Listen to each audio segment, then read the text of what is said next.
तुलसी माता की व्रत कथा।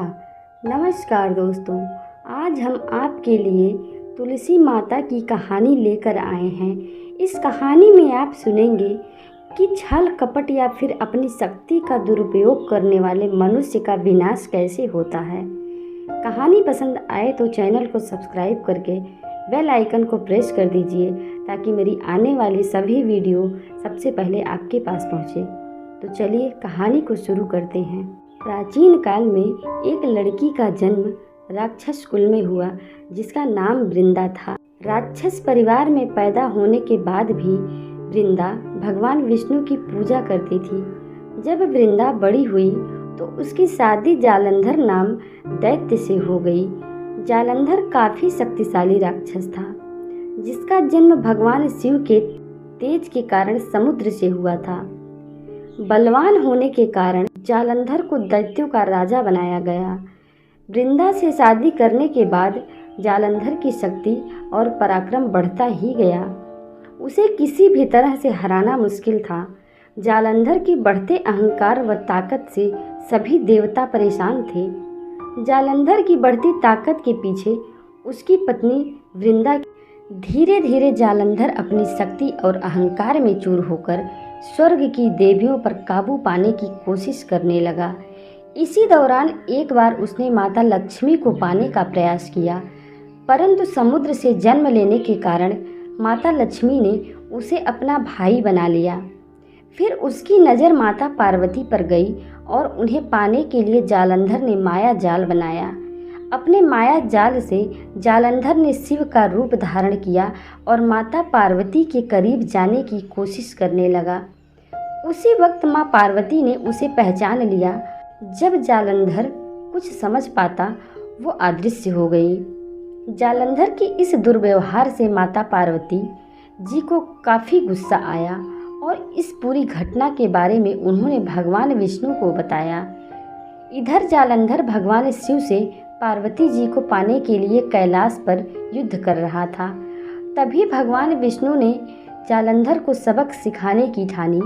सभी को पता था कि जालंधर अपनी पत्नी की पूजा पाठ और सतीत्व की वजह से ही अजेय हुआ है। ऐसे में भगवान विष्णु ने जालंधर को हराने के लिए उसकी पत्नी का पतिव्रत धर्म भंग करने के लिए मायावी चाल चली। भगवान विष्णु एक साधु का रूप धारण करके वृंदा से वन में मिलने पहुँचे। उनके साथ दो मायावी राक्षस भी थे जिन्हें देखते ही वृंदा डर गई। तभी भगवान विष्णु ने उन दोनों राक्षसों का वृंदा के सामने ही वध कर दिया। वृंदा ये देख समझ गई ये कोई आम व्यक्ति नहीं है। उसी पल वृंदा ने साधु से अपने पति के बारे में पूछा। साधु बने भगवान अपनी मायावी शक्ति से दो बंदर प्रकट किए। दो बंदरों के हाथों में जालंधर का सिर व धड़ था। ये देखते ही वृंदा बेहोश हो गई।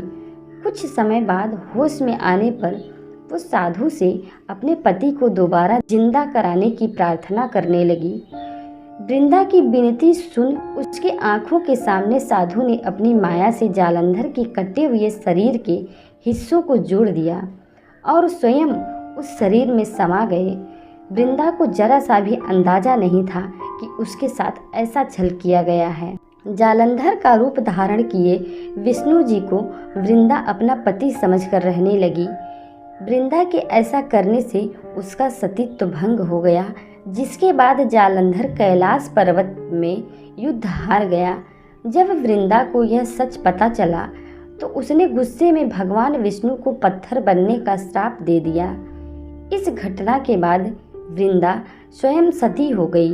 जिस स्थान पर वह भस्म हुई वहाँ तुलसी का पौधा प्रकट हुआ। विष्णु भगवान वृंदा की पति भक्ति से प्रसन्न हुए और उन्होंने कहा, हे वृंदा, तुम्हारी पति भक्ति देखने के बाद तुम मुझे प्रिय लगने लगी हो। अब सदैव तुम मेरे साथ तुलसी के रूप में रहोगी। तुम्हारे तुलसी का रूप जो भी व्यक्ति मेरे शालिग्राम के साथ विवाह कराएगा उसे 1000 गुना यश व पुण्य प्राप्त होगा। जिस भी मनुष्य के घर तुलसी का वास होगा उस घर में कभी भी असमय यमदूत नहीं आएंगे। आगे भगवान ने कहा, तुलसी के पौधे की पूजा करने वाले को गंगा व नर्मदा में स्नान करने के बराबर पुण्य प्राप्त होगा। संसार में चाहे कोई भी मनुष्य कितना भी दुष्ट क्यों ना हो, कितने भी पाप क्यों ना किए हों, मृत्यु के दौरान उसके मुंह में तुलसी और गंगा जल अवश्य दिया जाएगा। इससे वह अपने पापों से मुक्त होकर वैकुंठ धाम जाएगा। इसके अलावा जो व्यक्ति तुलसी व आंवला के पेड़ की छाया में पितरों का श्राद्ध करेगा, उसके पितरों को मोक्ष मिलेगा। दोस्तों, अगर कहानी पसंद आई तो वीडियो को लाइक करें, कमेंट करें और हाँ, अपने दोस्तों और घर परिवार और रिश्तेदारों के साथ शेयर भी करें। धन्यवाद।